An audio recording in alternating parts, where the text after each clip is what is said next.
atenção, meus amigos, vem comigo pra um papo divertido, viajando pela galáxia, abraçando o universo, conquistando o sucesso. Vem pro meu podcast do Dudu, podcast do Dudu, podcast do Dudu, podcast do Dudu. Salve, salve, tripulantes! Sejam muito bem-vindos ao meu podcast. O vídeo de hoje é muito especial, porque ele está completando 47 anos de carreira. Desde criança, teve a vontade de ser ator. Aos 16 anos, fez o seu primeiro curso e se profissionalizou no mesmo ano. Atualmente, ele interpreta o Teobaldo no DPA, no Gloob. Eu estou falando de Charles Miara. E aí, Dudu, beleza? Beleza. Valeu. Muito obrigado pela sua presença, Charles. Prazer é meu, obrigado pelo convite. Já tive com você, como eu falei assim, Sim. Acho que foi numa live que a gente fez, né? Fez, é. Naquele período, deixa pra lá, né? Aquele período que ninguém podia Isso, é verdade. se encontrar, mas agora tá tudo bem, graças a Deus. Ao vivo, Isso, né? Pessoalmente. exatamente. Legal. Muito obrigado pela presença. Imagina, prazer. Eu sou o Du Tambasco e você está no podcast do... Dudu. Isso!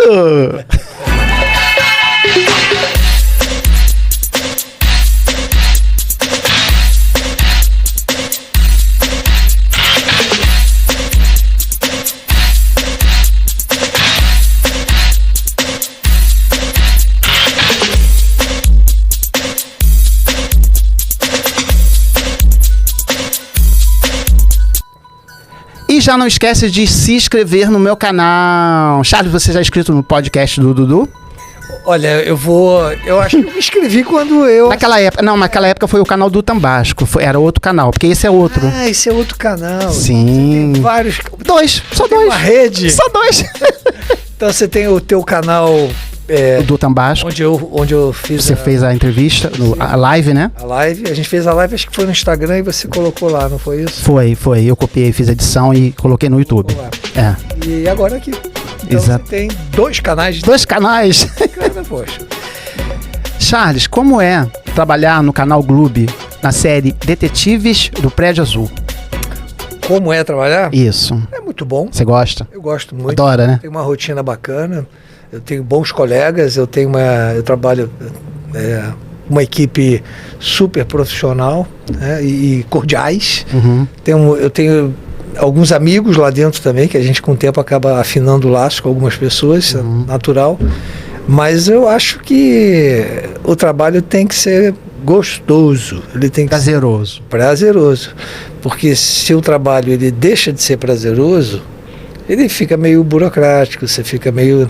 Então assim, no DPA, eu tive a sorte de trabalhar com pessoas que só somam, né?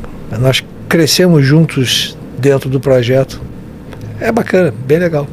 Agora conta pra gente do Mago Teobaldo. O que tem? Teobaldo é um... Fala pra gente como é assim. O personagem, ele é... Bom, o DPA, você sabe, é um prédio, é o Prédio Azul, onde a Leucádia, que é uma bruxa, é a dona do prédio, e ela aluga os apartamentos. Aí as pessoas entram e saem, e nessa aparecem muitos bruxos. O Teobaldo é um personagem que ele é apaixonado pela Leucádia. Ela foi prometida para ele quando ela nasceu. Só que ele é muito mais velho que ela. Porque na realidade dos bruxos, o Teobaldo tem quase 4.000 anos. E a Leucádia é uma bruxa jovem, de 300 anos.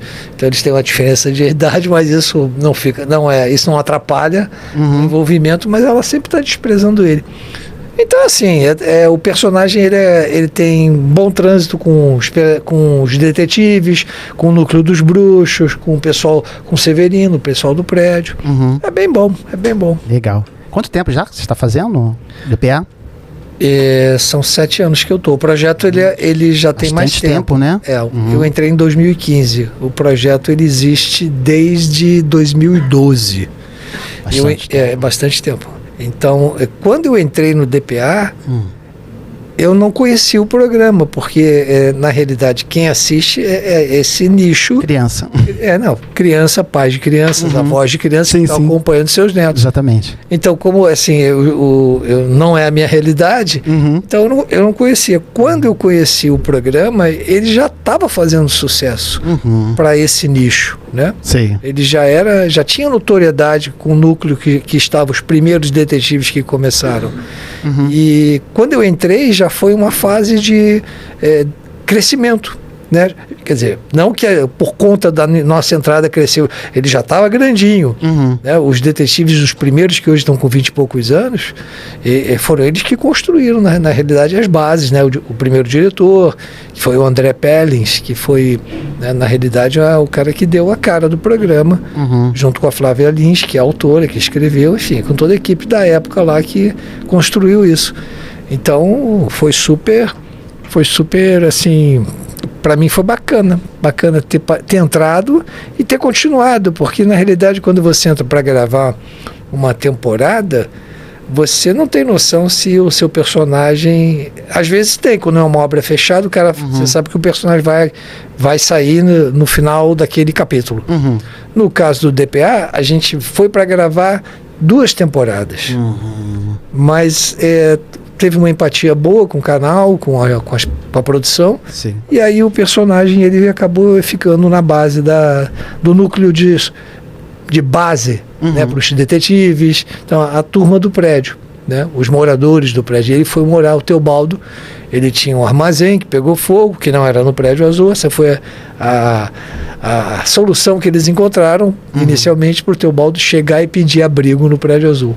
Pô, legal. Aí a Leocádia mandou ele lá pro armazém e aí ele fica fisgando de vez em quando a poltrona na casa dela. Enfim, é uma brincadeira gostosa. Muito bom, né? E qual o trabalho que mais marcou na sua carreira? São tantos, né? Tantas emoções, bicho. Na verdade, assim, a gente... eu comecei com 16 anos, mas assim, eu comecei tarde, né? Porque assim, hoje as crianças começam pequenininhas. Com 4 anos, gente. 4 anos. É mesmo, né? Fazendo curso de teatro. É uma doideira isso. Então, assim, o que você perguntou? Qual foi o mais importante? Mas marcou. Mas marcou. Rapaz, eu acho que assim, coisas que marcaram lá nos anos 80, quando eu fiz um palhaço famoso na televisão. Eu sei, sou muito fã. Então, eu fiz durante... aqui no Rio de Janeiro, ele não veiculava em São Paulo, era só Rio de Janeiro. Sim. Acho que Espírito Santo também era transmitido. Não sei porquê, mas era isso, Rio de Janeiro e Espírito Santo. Então eu fui o personagem que eu interpretei, o Bozo, foi local.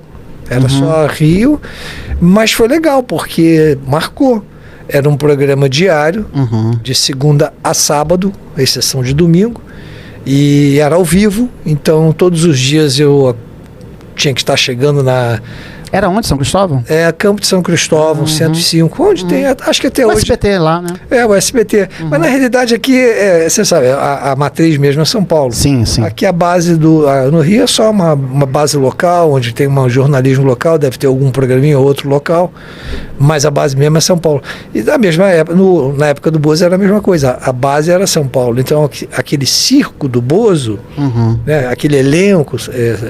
Pedro de Lara, Vovó Mafalda, que era o Valentino Guzzo, Salsifufu, que era o Dibi, enfim, todos aqueles personagens, eles existiam em São Paulo. Sim. Né? Não tinha... Você ficava era mais no negócio de telefone, né? Como é que você falava? Fala pra eles. Olha só, vou tentar mais ou menos assim. Em São Paulo tinha o circo do Bozo que eles gravavam.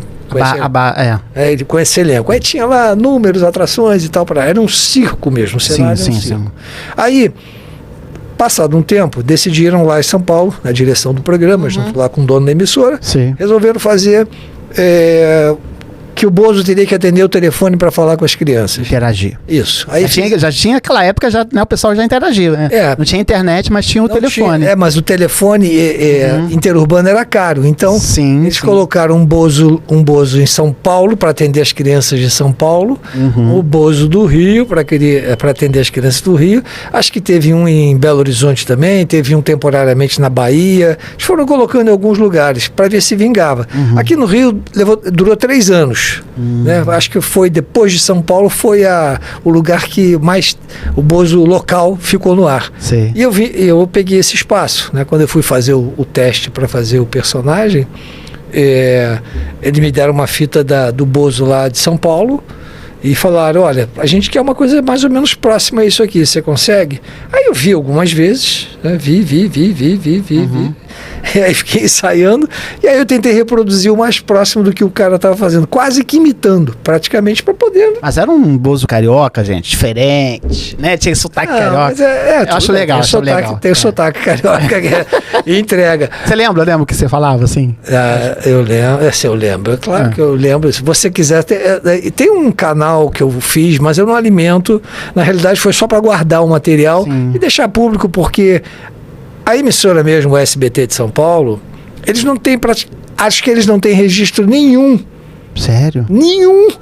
Só os que eu forneci através do YouTube. Sim. Agora eles têm. Porque eu peguei os meus videozinhos caseiros. Você gravava, né, no caso, né? Quem gravava era minha parceria. Sim. Falou assim, grava pra mim o programa hoje. Vai, né? Hoje tem... E tava ainda, o videocassete ainda era meio que uma novidade. Sim, né? sim. Pô, ter um videocassete, tinha que fazer uma transcodificação, porque ele não funcionava direito. Mas enfim...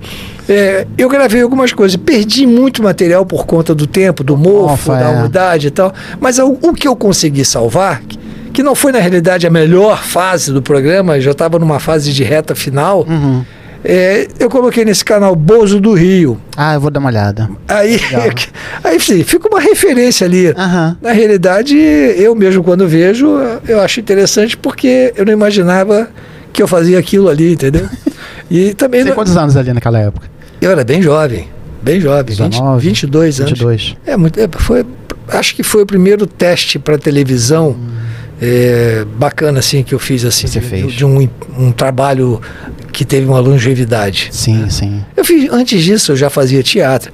Comecei com 16 anos, eu participei do grupo Tapa, que era um grupo que na realidade foi onde eu entendi o que era atuar. É verdade isso, né? Ali eu entendi o que era atuar com a verdade, trabalhar com a compreensão e verdade. E isso fez uma diferença enorme na minha forma de interpretar. Porque antigamente, é doido isso, né? Antigamente eu achava que, por exemplo, um velho, vou fazer um personagem velho.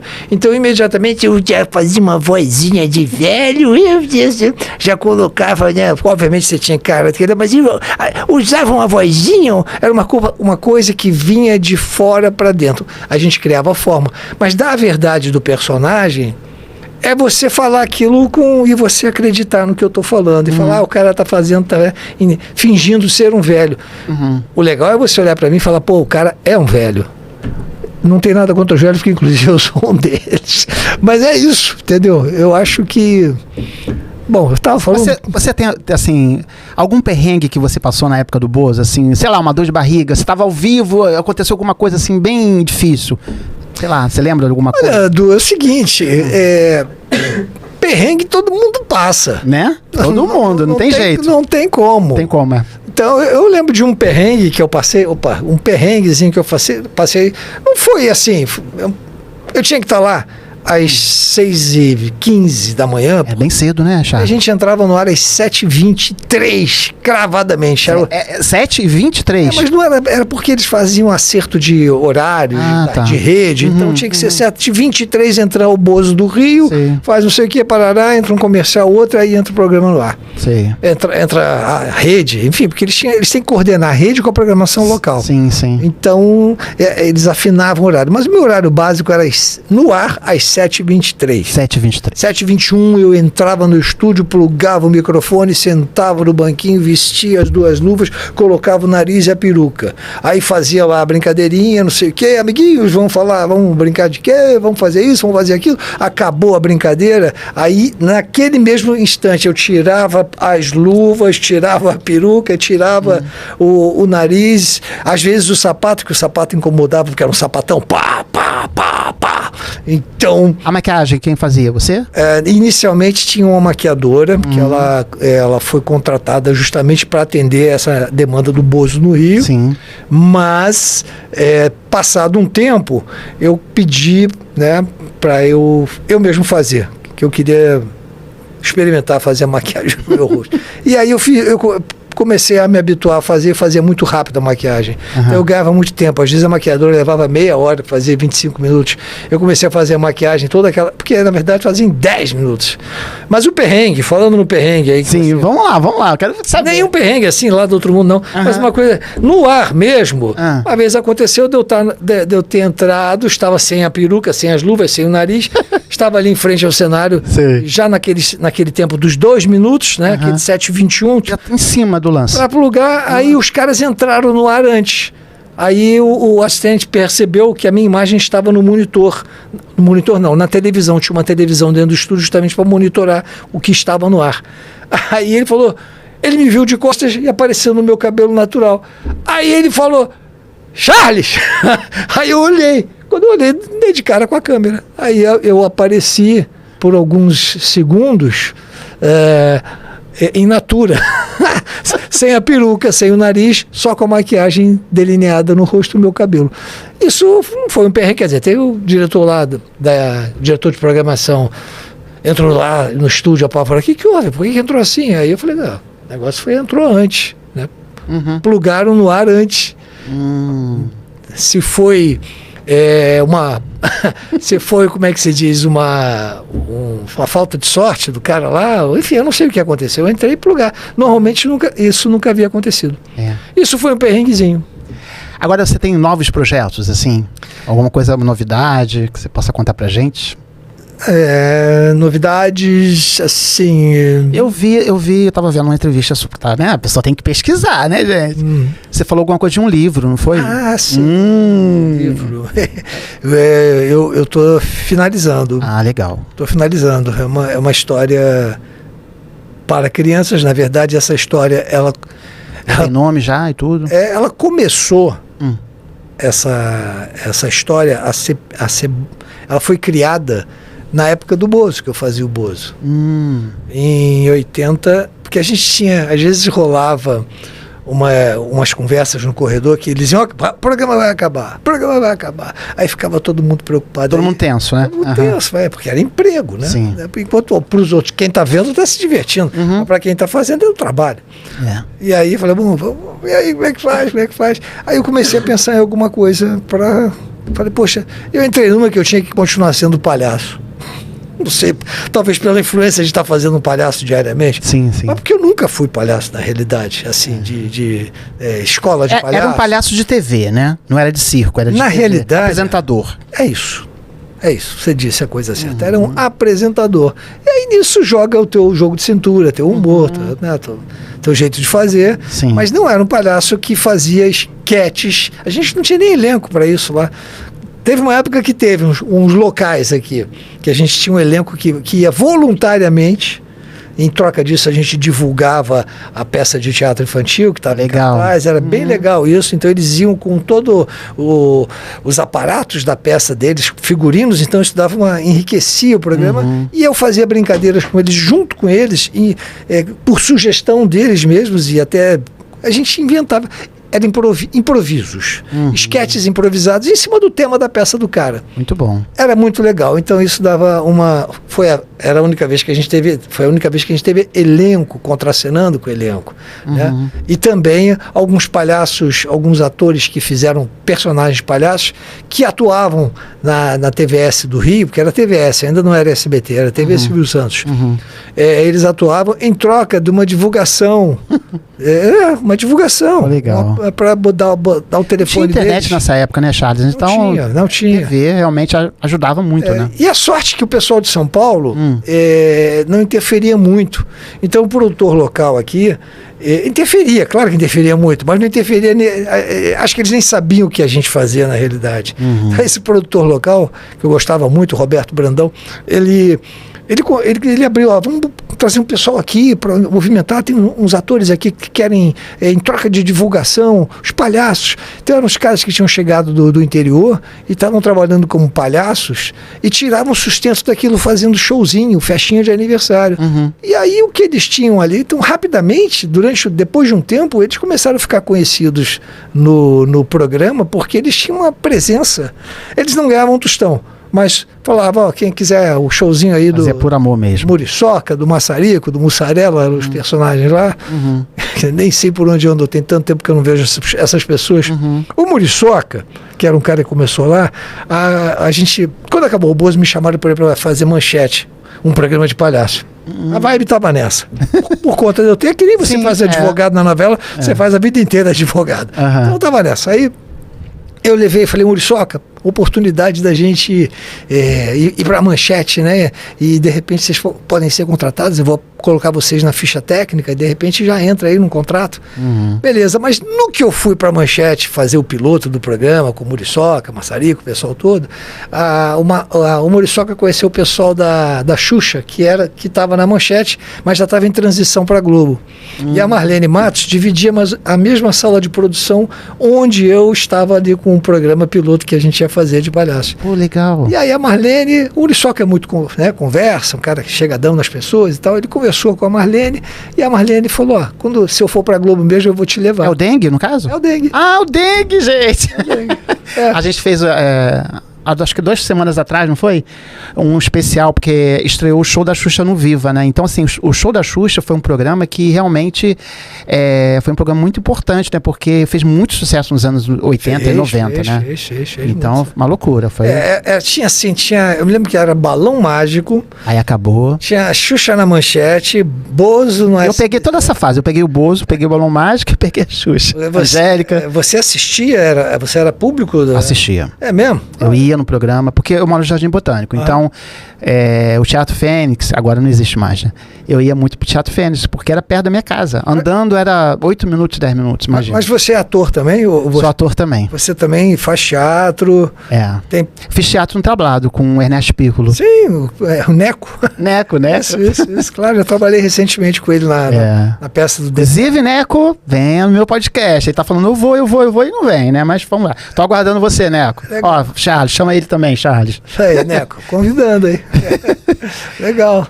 Mas, Charles, o que você diria para uma pessoa que quer ser ator? Qual conselho, assim? Desista.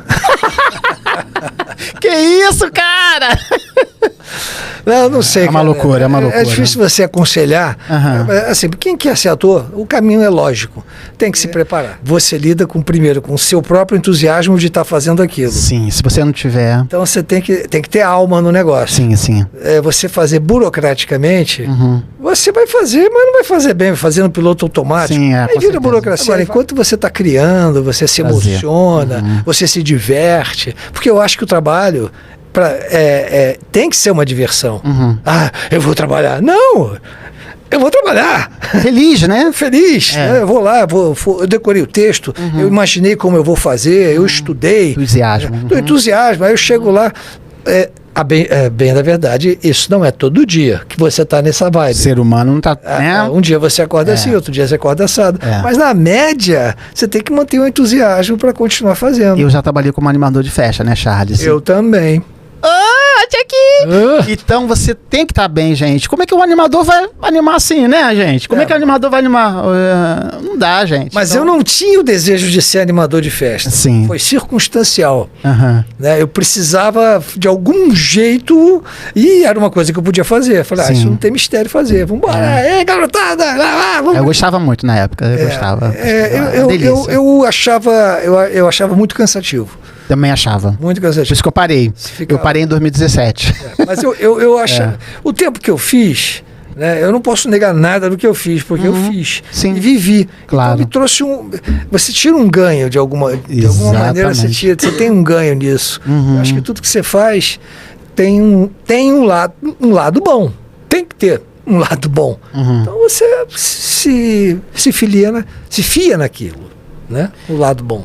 Agora chegou a hora do bate-bola, tá preparado? Não sei o que é isso. Eu vou falar uma palavra. Eu fiz isso com você lá no outro vídeo, lá um tempo atrás.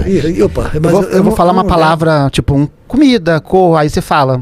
Rapaz, esse negócio de gincana comigo... Vamos lá. Não sei, Chegou a hora do bate-bola. Vamos lá. Cor. Azul. Eu também, gente. O verde também eu gosto. Eu gosto muito de azul. Eu gosto de azul. Eu falei pra eles, né? O que eu falo pra você, amigo? Azul, eu gosto. O cenário todo é azul. Legal. Todo azul. É isso aí.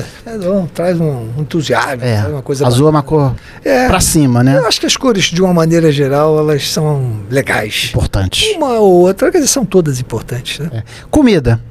Gosto. Eu como pra me alimentar todos os dias. Você quer saber o quê? Um prato? Isso. Um prato de comida? Um prato, Eu gosto de muqueca de peixe. Opa. Pozo. Muito bom. Legal, foi uma experiência válida e que ficou com seu espaço no meu coração. Teobaldo. Amo fazer, é o meu trabalho mais recente e também atual. Vou continuar fazendo enquanto existir o personagem na série. Um livro. O meu. Poncha, o palhaço que veio do espaço. Quero ver. Depois você traz aqui quando estiver pronto, hein? Beleza? Legal. Boa, obrigado. Vem sim. Um podcast. Agora o seu. Eu queria ouvir esse podcast do Dudu. Garoto. Poxa, eu vou falar de onde? Né? Tem uns podcasts aí que eu me amarro, que eu vejo, acompanho meu filho e tal. Mas agora o seu. O menino tava perguntando o que eu gosto de falar. Então, assim, a minha vibe, eu não gosto de falar de coisas polêmicas. Eu gosto de falar de entretenimento, Sim. de coisas leves, alegria. Eu não gosto de nada pesado. Então, assim, o pessoal às vezes gosta de... Eu já sou dessa vibe, entendeu? Eu também gosto disso da comédia. Sim. Gosto da gargalhada. Eu gosto de ver as pessoas rindo. Eu gosto de rir. A coisa pra cima, né? Pra cima. Né? Eu já fiz teatro mais pesado, textos mais profundos. É legal também. Mas agora, nesse momento, eu gostaria de estar fazendo coisas... Por exemplo, se pintasse uma comédia no teatro, seria uma coisa que eu gostaria de fazer. Né? Eu gosto de humor. Tem essa vibe. Legal. Charles, muito obrigado por você ter participado aqui do meu podcast. Uma salva de palmas pro Charles Miara, gente! Obrigado. Nosso eterno Bozo do Rio. Obrigado. E agora o Teobaldo, gente. Obrigado, Dudu. Muito obrigado mesmo pelo carinho e obrigado. Valeu, boa sorte aí na sua trajetória, muito sucesso para você. Obrigadão. E que esse podcast transcenda os limites das fronteiras. Amém. Valeu, galera. Fiquem com Deus. Até a próxima. Tchau, tchau. Tchau.